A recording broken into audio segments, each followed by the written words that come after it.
Não, não, nem sempre foi assim. No começo da história da humanidade não era desse jeito. Os nossos conhecimentos sobre o mundo espiritual não eram da forma como a gente hoje pensa que tenha sido, que as descobertas das questões espirituais tenham se dado só recentemente com a informação contida em O Livro dos Espíritos. Não. O conhecimento espírita está na lei da natureza. Portanto, ele é um conhecimento que não pertence ao espiritismo. O espiritismo é a doutrina que revela essas leis, mas não necessariamente podemos crer que foi com ele que esse conhecimento surgiu sobre a face da Terra, porque as ideias da imortalidade, da reencarnação, do mundo espiritual, da questão da lei de causa e efeito, isso era conhecimento multimilenar sobre a face da Terra. Desde o começo da nossa história, do começo da civilização, nós já conseguíamos perceber que o mundo não era somente o mundo visível. A primeira obra religiosa trazida a lume aconteceu há 5.800 anos atrás, chamada Os Vedas. E nos Vedas já se falava de um mundo espiritual. Já se falava que a alma existia. Já se falava da comunicabilidade dos espíritos com os homens. Já se falava da questão da comunicabilidade que pode existir entre aqueles que já partiram e aqueles que estão do lado de cá. Até mesmo a ideia dos renascimentos sucessivos já eram encontrados dentro dos Vedas. Mas foi depois dos Vedas, com o surgimento de uma outra obra chamada Bhagavad Gita, que surgiu há 5.200 anos atrás, que nós vamos encontrar a plenitude do conhecimento sobre o mundo espiritual, sobre a questão da reencarnação. A revelação trazida por Krishna, apresentada dentro do Mahabharata, um opúsculo chamado Bhagavad Gita, oferece para nós as lições extraordinárias sobre os renascimentos sucessivos, sobre a lei de causa e efeito, a necessidade do exercício do perdão e do amor nas nossas vidas, a busca efetiva da superação das questões materiais. Esse conhecimento já estava conosco há tantos e tantos séculos atrás. E por isso não é verdade dizer que o Espiritismo é que trouxe pela primeira vez a informação do mundo espiritual. Não. E não foram só os hindus que tiveram essa informação.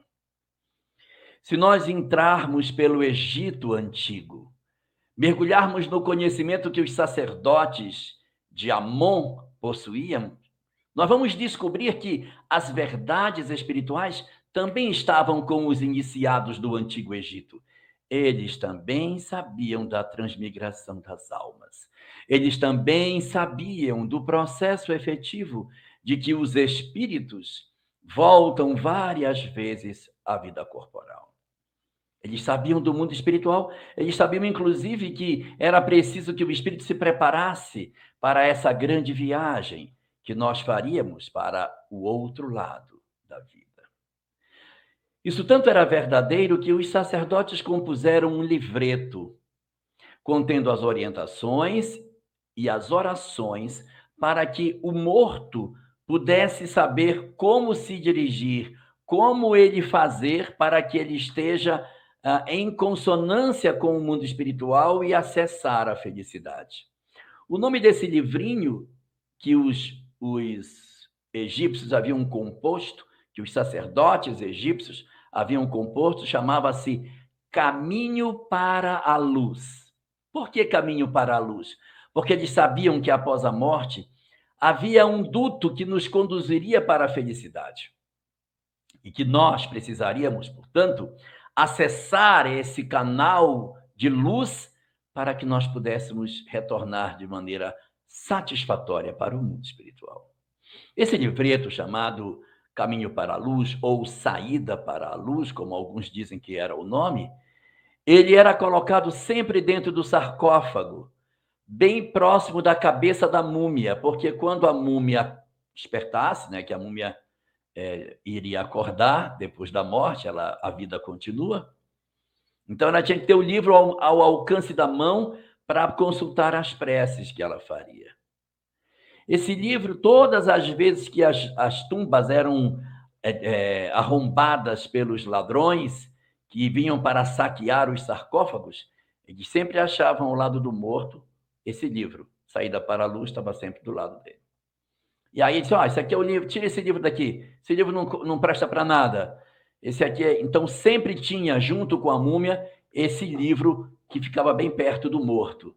Exatamente por estar sempre presente no sarcófago esse livro, ele passou a ser chamado com o tempo de o livro do morto e chegou até nós com o nome de o livro dos mortos. Mas, na verdade, era uma coletânea de orientações e preces para orientar os espíritos a encontrarem o caminho para a luz. E aí surge uma indagação muito interessante. Se os hindus sabiam disso, se os egípcios sabiam disso, se os gregos sabiam disso, porque sabiam que no Hades as almas desceriam para o Hades e que existia a palingenesia, que seria o processo das múltiplas encarnações, em que as almas sofreriam no mundo espiritual se elas não fossem obedientes ao código dos deuses. Por que motivo, se tantos povos sabiam disso, por que esse conhecimento não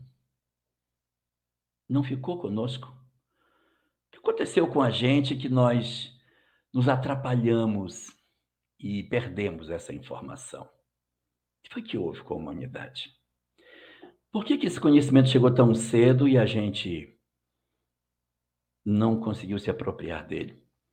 Porque quando a gente olha antes do Espiritismo, Idade Moderna, Idade Média, essa conversa não aparece. Não tem ninguém falando disso na Idade Média. Por que nós perdemos esse conhecimento? O que foi que houve conosco que a gente deixou passar essa informação?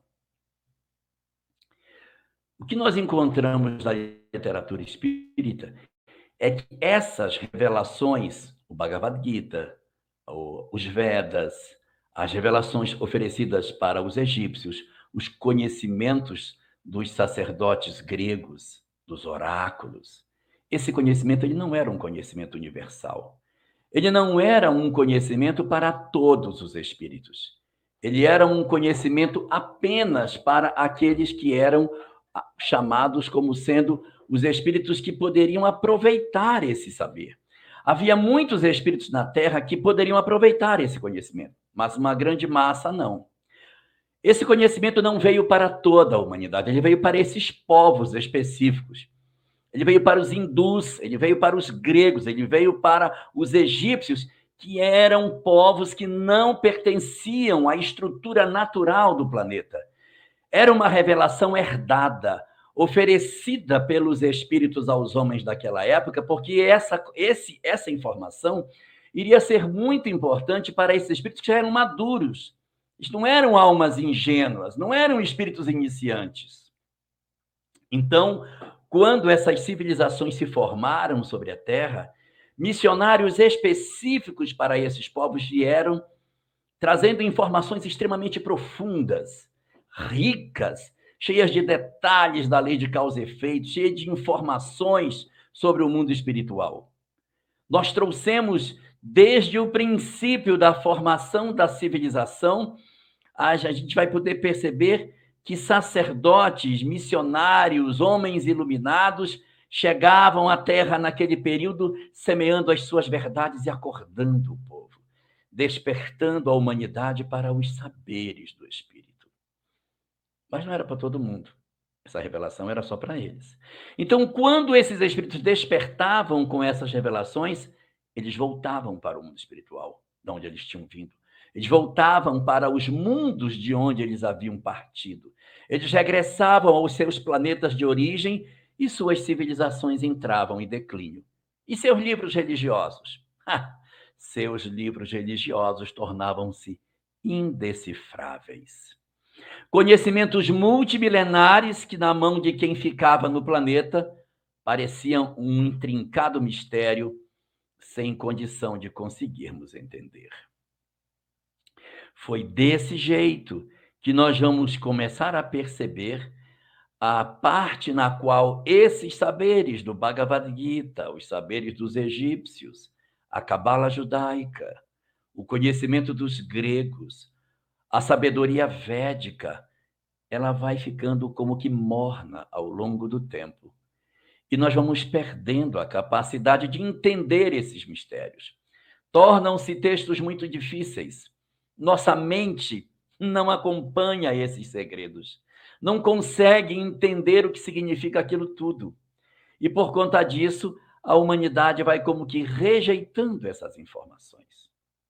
Mas ao mesmo tempo que nós não éramos maduros para isso, havia um outro movimento acontecendo na Terra. O movimento das revelações universais, o movimento das revelações que se destinavam a toda a humanidade, que estavam destinadas a atender o homem típico do planeta, aquele que não tinha sido herdado e que, portanto, não podia receber tantas informações espirituais de uma vez só. Para os hebreus, por exemplo, a Torá para os de casa, para todos, e a cabala para os que eram de fora. Os espíritos que migraram entendiam a cabala, os que eram daqui ficavam com o conhecimento apenas da Torá, com a leitura rasa, a leitura literal do texto que era oferecido aos judeus. E foi assim que esse conhecimento foi como que se apagando ao longo do tempo. As revelações que eram trazidas para os povos específicos, elas não conseguiam ecoar no coração dos homens. E então veio a primeira das revelações para toda a humanidade. A revelação de Moisés, falando de um Deus único, falando de uma lei, da necessidade da obediência. Não trazia muitas informações sobre a questão da espiritualidade. O mundo espiritual nem está presente na Torá. Não se fala nada sobre a vida além da morte, nos 5 livros de Moisés. Nós teríamos que esperar uma segunda revelação universal. Uma revelação que novamente veio para derramar seu saber sobre todo o planeta. O próprio Cristo planetário, a entidade que tem a responsabilidade direta pelo planeta como um todo, é que trouxe essa revelação. E aí muitos poderiam pensar, nossa, essa revelação vai ser um espetáculo. Se é o próprio governador que vem, quando ela vier, ela vai trazer tudo, vai ser um escândalo. E o que é que surpreende a revelação de Jesus? Ele não fala na profundidade que você encontra no Bhagavad Gita, nos Vedas, no pensamento de Sócrates, na cabala judaica, nos conhecimentos dos gregos, não tem. O conjunto de verdades espirituais daquilo que acontece para além da morte. Porque o interesse da revelação que Jesus trouxe eram só dois: o amor e a imortalidade. Ele vai descerrar diante do homem a certeza de que a vida continua.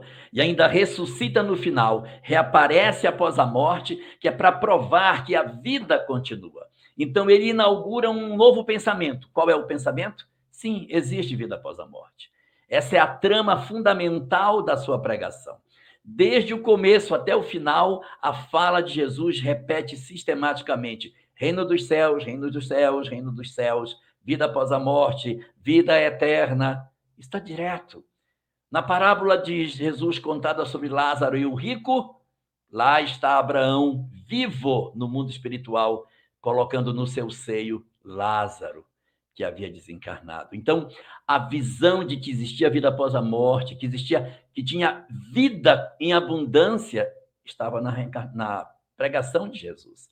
Mas ele não avança muito em questão de discutir como é o mundo espiritual, como são essas coisas, porque não interessava isso. O que interessava agora é trazer uma informação. Recebam essa, existe vida após a morte. E recebam essa outra. A chave de todas as dores humanas é o amor. Então ele vem trazendo uma verdade extremamente sintética. Se você pegar o Bhagavad Gita de Krishna e dizer assim, resume numa fala, você não resume, porque tem tanta coisa no Bhagavad Gita que não dá para resumir. pega o pensamento de Buda e diz, resume para mim. Não dá. É muita sabedoria, é muita informação que o Buda trouxe. Mas se você disser, resume Jesus para mim. Aí você diz, resumo, tem vida após a morte e o amor é a solução. O resto é detalhe. Então você vê que a preocupação de uma revelação universal é trazer um conhecimento que possa atingir todas as pessoas.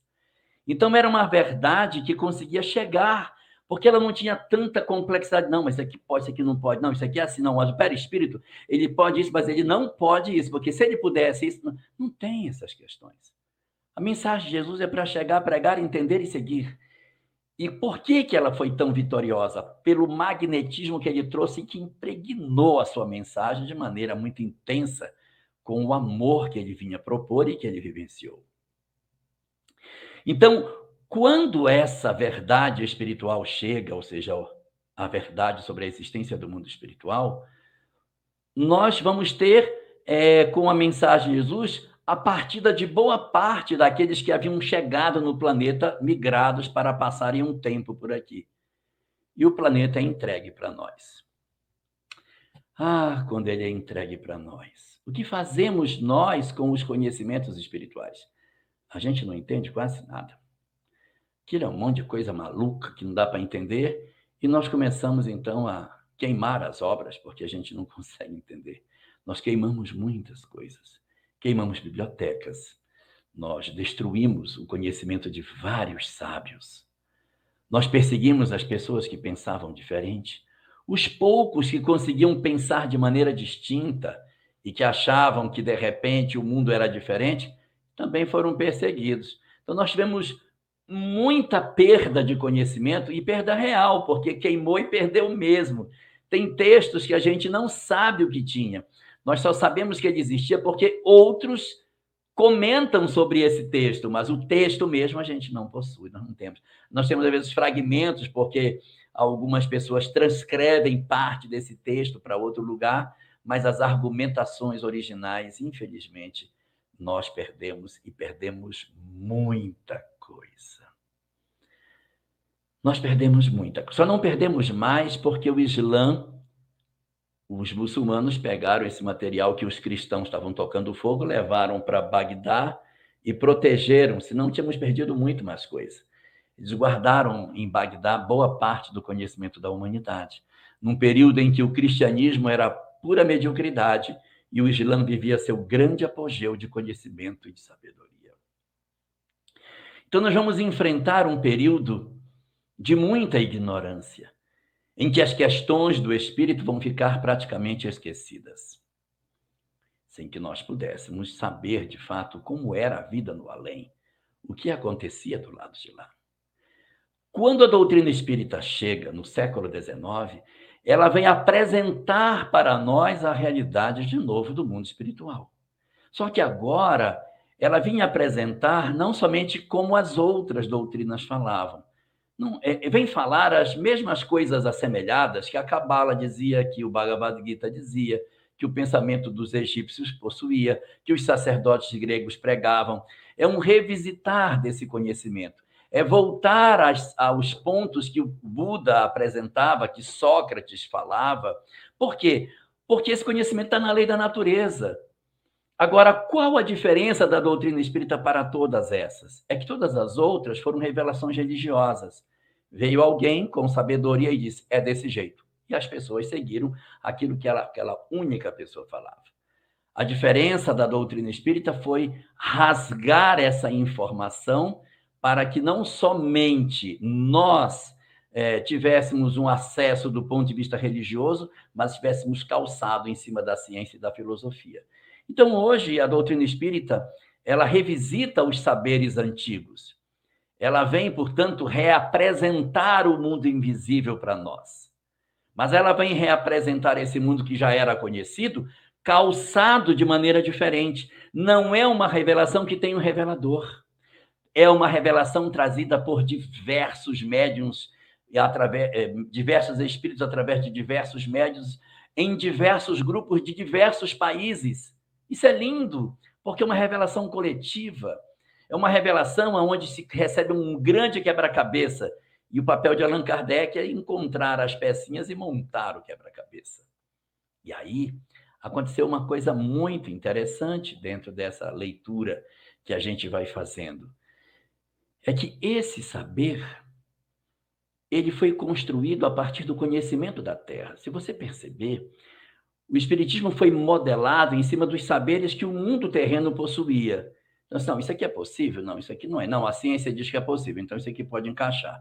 Não, isso aqui não, isso aqui sim. Então, a lógica da Terra validou ou invalidou determinadas verdades trazidas através dos vários médiuns, em que Allan Kardec dizia, não, esse aqui não encaixa, a ciência não valida isso, você põe para fora. Essa aqui entra, essa aqui sai, e organizou em cima do saber que a Terra possuía a verdade que constitui a base da doutrina espírita. Então, o espiritismo, ele não é uma doutrina herdada, porque todas as anteriores foram herdadas.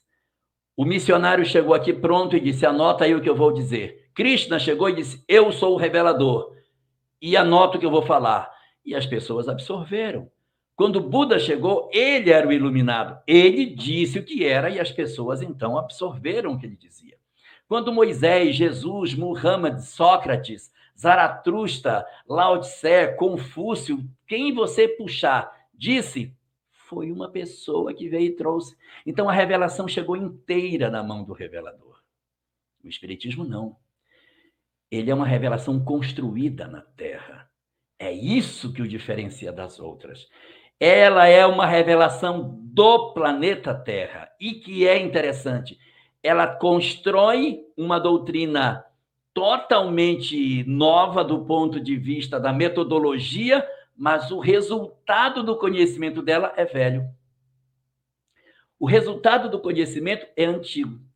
A metodologia é nova, mas o resultado que você chega não é o mesmo que já tinha, é reencarnação, mundo espiritual, e aí você vai descobrir o quê? Que é verdade que existe vida após a morte.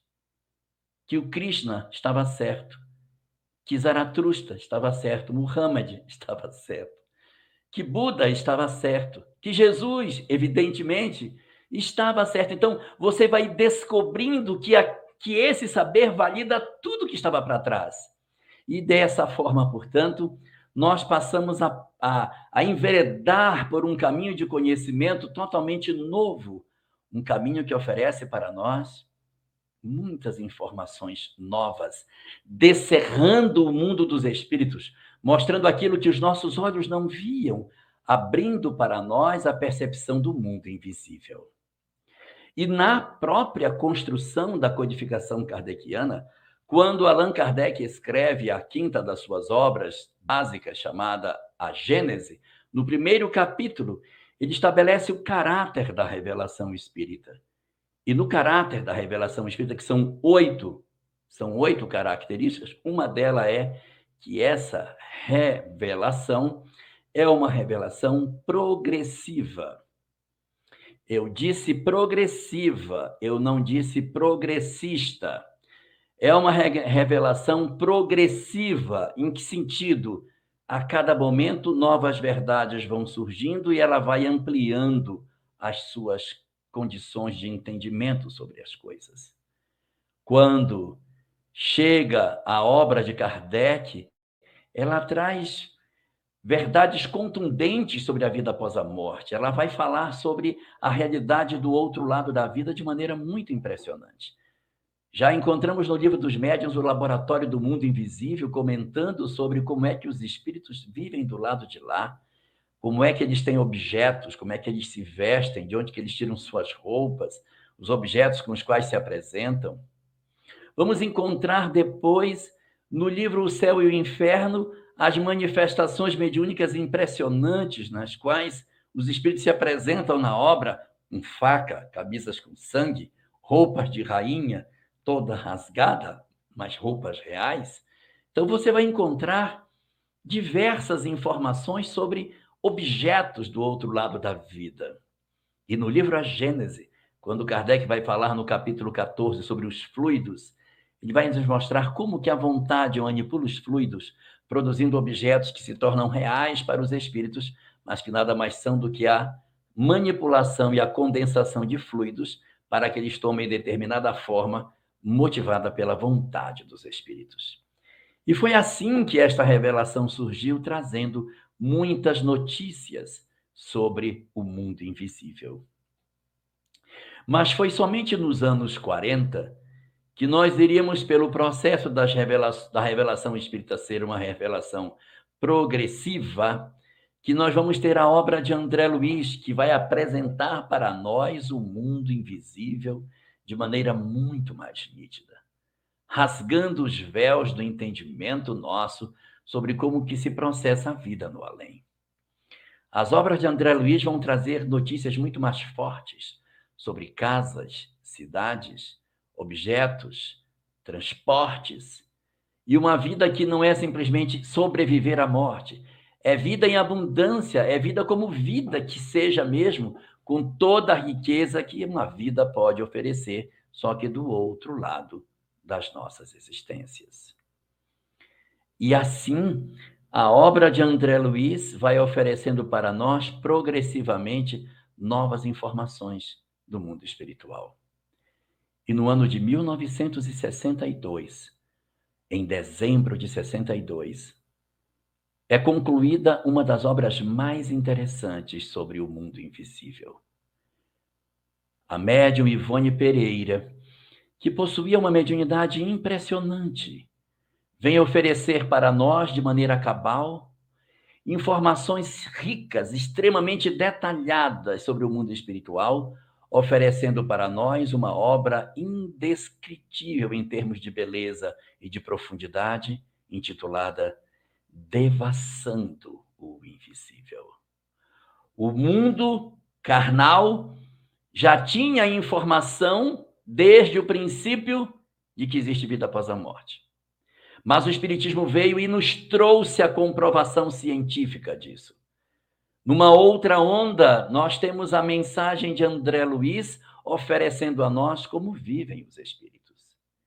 E quando a obra de Ivone Pereira chega, através de 2 volumes, um chamado Devassando o Invisível e o outro falando sobre as suas experiências como médium, num livro intitulado Recordações da Mediunidade, um conjunto preciosíssimo de dados fundamentais para o bom entendimento do que seja o mundo espiritual, são oferecidos por esse livro, que se torna uma espécie de manual de entendimento de como os médiuns devem lidar com a sua mediunidade quando eles são dotados do dom do chamado sonambulismo mediúnico, aquilo que o movimento espírita brasileiro convencionou chamar de desdobramento.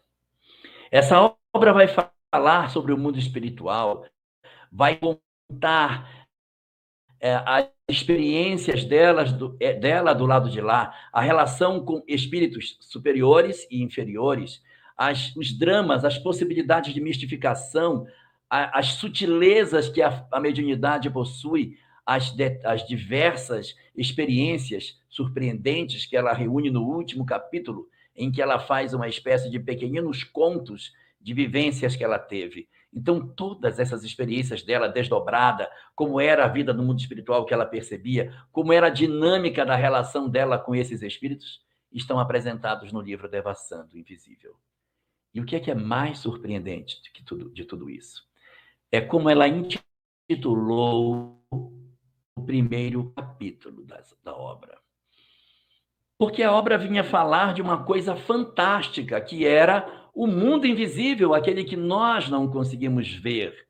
E ela vinha, na onda das revelações que o Espiritismo vinha apresentando, ela vinha trazer para nós novas informações sobre o mundo invisível, devassando isso e apresentando de maneira rasgada as coisas que o homem iria se surpreender quando soubesse.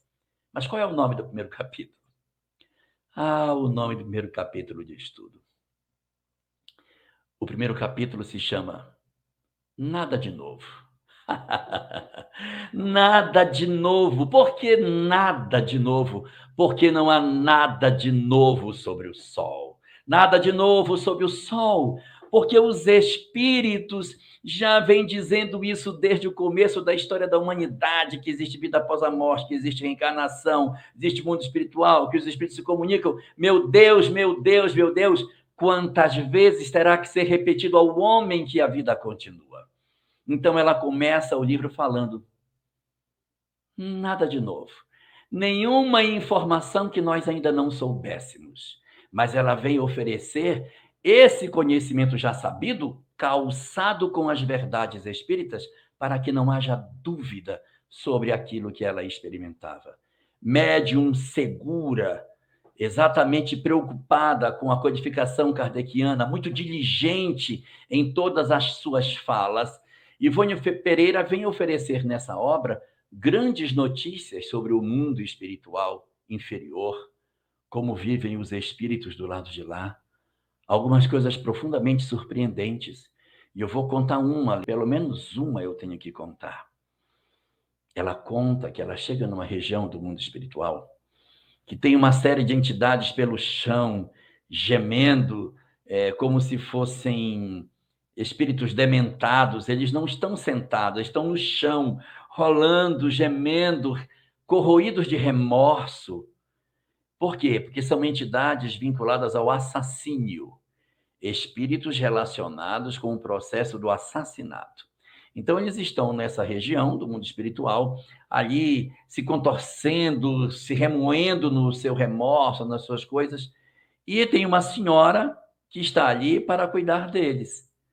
A equipe espiritual deixou uma senhora bastante simples para cuidar dessas entidades. E ela está ali, é uma senhora bastante risonha, bastante comunicativa, que está ali cuidando desses espíritos. Não fala no livro, mas provavelmente ela pode ter um vínculo com essas entidades. Mas ela está ali para cuidar deles. E o que ela está fazendo? Ela está fazendo uma sopa de legumes. Legumes no mundo espiritual. Não é um legume plantado, são legumes que são, na verdade, plasmados. Pode até ser que a mente de alguém tenha plantado e colhido, mas eles não são reais. Só que para os espíritos são reais. E ela está preparando uma sopa, que a Ivone Pereira diz que está muito cheirosa. E a Ivone vê ela preparar a sopa, cortar chuchu, cenoura, batatinha, e coloca no caldo e vai mexendo, preparando a sopa, aquele cheiro da sopa. E ela acha aquela sopa maravilhosa. E a mulher está preparando a comida para eles. De maneira muito natural, risonha, conversando e cortando os legumes e jogando na panela. Até que chega a hora que a sopa fica pronta. Então a mulher vai no panelão com uma concha, retira o caldo para entregar para esses espíritos e vai levar o caldo para eles, o caldo de legumes.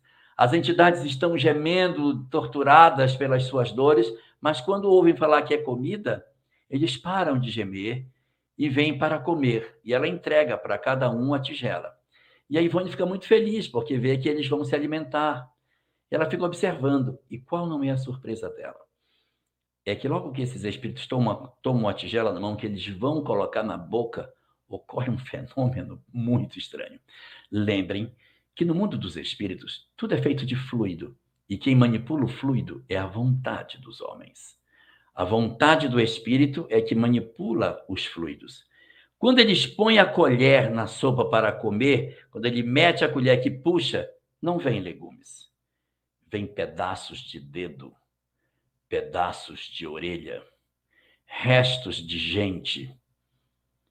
E eles, desesperados, jogam a tigela fora, desesperados com fome, mas não conseguem comer, porque suas mentes transformam tudo que eles veem em pedaços de corpos, em virtude dos compromissos espirituais que eles possuem. É uma obra fantástica. Vai falar sobre como os espíritos se trajam, vai comentar como é que acontece dos espíritos terem uma roupa ou a outra, vai comentar sobre Joana d'Arc, que falava também sobre isso, quando dizia que os espíritos se apresentavam vestidos, e quando perguntaram a ela, mas eles se vestem como? E aí Joana d'Arc, lá na Idade Média, diz, pensais que o Senhor não tenha como vestir seus espíritos? Ela não sabia como, mas respondeu assim. Então, Ivone Pereira vai tratar essa resposta de Joana d'Arc. Vai comentar sobre Frédéric Chopin na imortalidade, os encontros com ele, das formas como ele fazia os seus encontros, que ele oferece para ela uma flores, ela diz, essas estão com um cheiro mais intenso. Aí ele diz, sim, são flores com o cheiro como elas têm quando são colhidas após a chuva. Esses detalhes são apresentados. Os espíritos nas regiões inferiores, que são mostrados para nós, como vivem o sofrimento dessas entidades. O processo que existe quando você vai produzir romances mediúnicos. Ela conta coisas interessantes, que ela viajava para os lugares onde as cenas iriam ser escritas, para que ela sentisse a ambiência, para quando escrevesse com mais robustez os textos. Os seus desdobramentos antecediam a psicografia.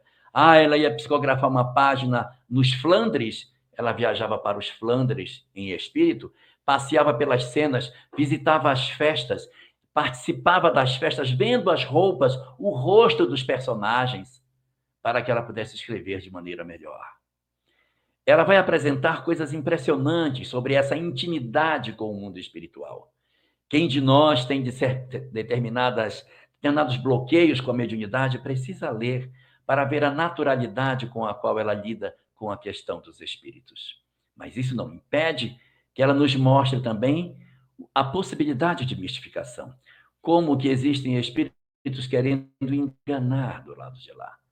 E ela mostrando o quanto a gente precisa estar atento, o quanto precisamos ser vigilantes para que o trabalho de divulgação da doutrina espírita não seja comprometido pelas nossas ilusões. E assim, ela vai apresentar para nós um descerrar de coisas interessantíssimas sobre esse mundo invisível, descedentando os nossos corações das informações preciosíssimas que essa obra possui. A chance de nós conhecermos de maneira indelével verdades novas, mas que são antigas. Elas são antigas na sua essência, mas elas são novas na metodologia com que elas são tratadas, porque elas estão despidas de todo o processo de mística, de ideias místicas, do processo puramente religioso de crença, mas apoiado em cima de uma fé racional, que dá a nós a condição de termos mais certeza sobre aquilo que acreditamos. Ivone Pereira, portanto, deu uma contribuição extraordinária para o movimento espírita. Sua obra mais conhecida, Memórias de um Suicida, é uma das obras consideradas como sendo contadas entre as 10 obras mais importantes espíritas do século XX. Memórias de um Suicida. Mas, para os médiuns, para aqueles que têm sede de entender como funciona o mundo espiritual, a leitura da obra Devassando o Invisível é tarefa inadiável, porque somente a partir da compreensão daquilo que ela coloca de maneira tão natural, tanto no Devassando o Invisível como Recordações da Mediunidade, que nós vamos ver com bastante clareza como vivem os médiuns que se desdobram, como ocorre o processo de conexão dos espíritos com os homens, como é o dia a dia de alguém que tem uma mediunidade pujante como Ivone Pereira. E a partir dessas leituras, acabam-se todas as nossas dúvidas sobre a imortalidade. Os nossos corações se sentem consolados. Nos vem uma paz muito profunda por sabermos que a morte não existe e que os nossos amores estão vivos e nos aguardam. A possibilidade de nós sabermos que isso é uma lei universal quando ainda estamos na matéria é um recurso extraordinário para garantir a nós a paz de espírito, a serenidade diante desses dias tormentosos que nós estamos vivendo. Bendita seja essa mensagem da doutrina espírita que vem acalentar os nossos corações e a serenar as nossas almas diante das verdades que oferece a todos nós.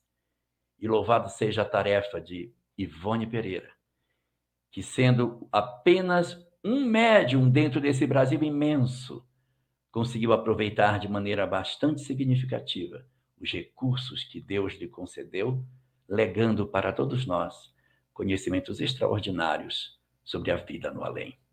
Muito obrigado, Ivone Pereira. Que Deus te abençoe onde você esteja. Que você possa ser, na verdade, alguém para receber nesse momento o nosso pleito de gratidão por tudo que você deixou para nós. Muito obrigado.